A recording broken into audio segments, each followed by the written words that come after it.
Mas, jangan dorong, jangan dorong.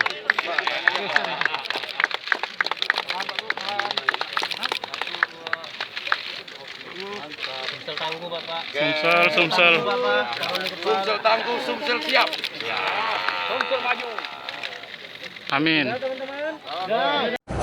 PSSI sedang menjadwal ulang.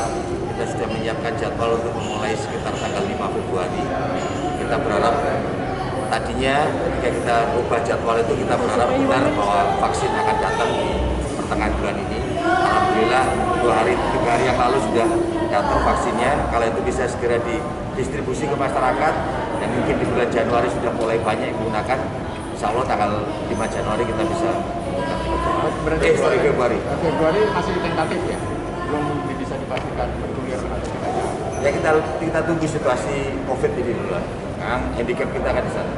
Nanti kita putuskan apakah penonton ataukah penonton 50% ataukah tanpa penonton.